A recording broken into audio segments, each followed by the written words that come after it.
నమస్తే. ఆంధ్రప్రభకి స్వాగతం. నేను ప్రియా కౌశిక్.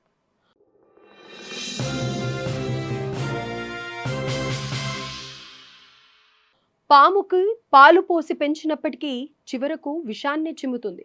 పాలు పోసిన వారినే కాటేస్తుంది. నిజానికి ఇదొక సామెత. కానీ పాకిస్తాన్ విషయంలో తూచా తప్పకుండా అదే జరుగుతుంది. భారత్ను నాశనం చేయాలనే కుట్రతో తన సరిహద్దుల్లో రకరకాల ఉగ్రవాద మూకలను పెంచి పోషిస్తుంటుంది. అలా పుట్టుకొచ్చిన వారి చేతుల్లోనే ఇప్పుడు చావు దెబ్బలు తింటోంది. ఓవైపు తాను స్వయంగా పెంచిన తాలిబన్లు, మరోవైపు బలూచీలు చేస్తున్న యుద్ధంతో అల్లాడుతోంది. దాయాది పాకిస్తాన్లో యుద్ధ పరిస్థితులు కనిపిస్తున్నాయి. కానీ ఇదేం శత్రుదేశం చేస్తున్న దాడుల వల్ల కాదు, దేశం లోపల జరుగుతున్న అంతర్యుద్ధం. అదే ఇప్పుడు పాక్ పాలకుల గుండెల్లో గుబులు రేపుతోంది. మరీ ముఖ్యంగా ఆర్మీ చీఫ్ ఆసిం మునీర్కు చుక్కలు చూపిస్తోంది. ప్రపంచ దేశాల ముందు పరువును తీసి పారేస్తోంది. ఓవైపు బలూచిస్తాన్, మరోవైపు తెహ్రిక్ ఏ తాలిబాన్ పాకిస్తాన్ టీటీపీ పాక్ సైన్యంపై విరుచుకుపడుతున్నాయి. నిజానికి పహల్గామ్ ఉగ్రవాద దాడి ఘటనకు ప్రతీకారంగా పాక్ ప్రేరేపిత ఉగ్రవాదంపై భారత్ ఆపరేషన్ సింధూర్ చేపట్టింది. ఇందులో భాగంగా ఉగ్రవాద స్థావరాలతో పాటు వైమానిక స్థావరాలను కూడా ధ్వంసం చేసింది. అలాగే పాక్ పై కఠిన ఆంక్షలు విధించింది. దీంతో పాక్ ఆర్థిక వ్యవస్థ కుదేలైంది. అప్పటికే కొనసాగుతున్న అంతర్గత యుద్ధం తీవ్ర రూపాన్ని దాల్చింది.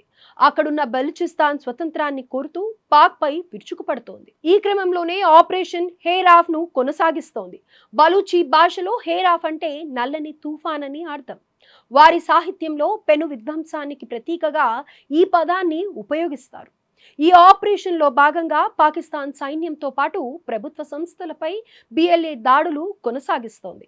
అంతేకాదు ఇప్పటి వరకు క్వెటా, గ్వాదర్ వంటి పలు నగరాల్లో సైనిక స్థావరాలను ధ్వంసం చేయడమే కాదు, పాక్ సైన్యాన్ని ఎక్కడికక్కడ తుడిచేస్తోంది. ఇక పాక్ లో అతిపెద్ద ప్రావిన్సీ అయినటువంటి బలూచిస్తాన్ సహజ వనరులకు, ఖనిజాలకు నెలవు. కానీ ఆ ప్రాంతం ఇప్పటికీ ఎలాంటి అభివృద్ధికి నోచుకోలేదు.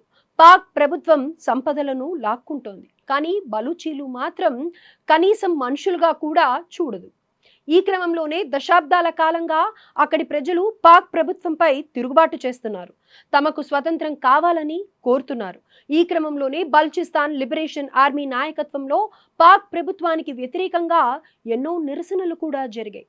2024లో భారీ ఆపరేషన్ చేపట్టిన బిఎల్ఏ దానికి హేరాఫ్ అనే పేరు పెట్టింది. ఇందులో భాగంగా ఏకకాలంలో 12 నగరాలపై దాడులు చేసింది. క్వెటా, గ్వాదర్, చమాన్, నుష్కి, మస్తుంగ్ వంటి ప్రధాన నగరాల్లోని పోలీస్ స్టేషన్లు, ప్రభుత్వ నివాసాలే లక్ష్యంగా ఈ అటాక్స్ సాగాయి. ఇక తాజాగా ఈ ఏడాది జనవరి నెలాఖరు నుంచి హేరాఫ్ H2 చేపట్టింది బలూచిస్తాన్ లిబరేషన్ ఆర్మీ.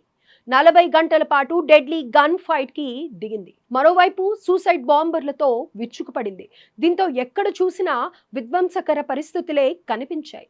ఒక్క మాటలో చెప్పాలంటే హేరాఫ్ పేరిట బిఎల్ఏ సృష్టిస్తున్న విధ్వంసం అంతా ఇంతా కాదు. పాక్ సైన్యాన్ని అంతం చేయడమే కాదు, ఆ దేశం ఎంతో గర్వంగా చెప్పుకునే కంచు కోటలను పేక మేడల్లా కూల్చేస్తోంది. ఈ క్రమంలోనే బిఎల్ఏ దాడులకు పాక్ నిఘా ఆర్మీ వైఫల్యమే కారణమని విమర్శలు వినిపిస్తున్నాయి. మరోవైపు తాలిబాన్లు కూడా పాక్ పై విరుచుకుపడుతున్నారు. తాలిబాన్ అంటే విద్యార్థి అని అర్థం. ఆఫ్ఘనిస్తాన్లోని తాలిబాన్లు ఇప్పుడు పాక్తో యుద్ధం చేస్తున్నారు. దీంతో బలూచీలు తిరుగుబాట్లతో ఆల్రెడీ పెన్నం మీద ఉన్న పాక్ తాలిబాన్ల పోరుతో పొయ్యిలో పడినట్లయింది. టీటీపీ ఉగ్రవాదులకు ఆశ్రయం కల్పిస్తుందనే నెపంతో పాక్ వైమానిక దాడులు చేస్తుండగా ఆఫ్ఘన్ ప్రతిదాడులతో సరిహద్దుల్లో యుద్ధ వాతావరణం కనిపిస్తోంది. ఈ ఘర్షణల్లో ఇరు వర్గాలకు భారీ ప్రాణ, ఆస్తి నష్టం వాటిల్లుతోంది. మరీ ముఖ్యంగా ఇస్లామాబాద్, కాబూల్ సంబంధాలను పూర్తిగా తెంచివేసింది. ఇది పూర్తి స్థాయి యుద్ధం కానప్పటికీ గత కొన్ని రోజులుగా ఉద్రిక్త పరిస్థితులు కొనసాగుతున్నాయి. మొత్తంగా దాయాది పాకిస్తాన్లో యుద్ధ పరిస్థితులు కనిపిస్తున్నాయి. అదే ఇప్పుడు అక్కడి పాలకుల గుండెల్లో గుబులు రేపుతోంది. అయితే పాక్ చేతకానితనం బట్టబయలు కావడంతో దాన్ని భారత్ పై నెట్టే ప్రయత్నాలు చేస్తోంది. అక్కడ బలూచిస్తాన్ లిబరేషన్ ఆర్మీ చేస్తున్న దాడులకు భారత్తో లింక్ పెడుతోంది పాకిస్తాన్. భారత్ సపోర్ట్తోనే బిఎల్ఏ దాడులు చేస్తోందని విమర్శించింది. అయితే పాక్ చేతగానితనం బయటపడినప్పుడు ఇలా భారత్ పై విషాన్ని చిమ్మడం పాకిస్తాన్కు కొత్తేం కాదు. అయినప్పటికీ పాక్ ఆరోపణలను భారత్ తీవ్రంగా ఖండించింది. మొత్తంగా ఓవైపు తాలిబన్లు, మరోవైపు బలూచీల దాడులతో పాక్ పరిస్థితి అగమ్య గోచరంగా మారింది.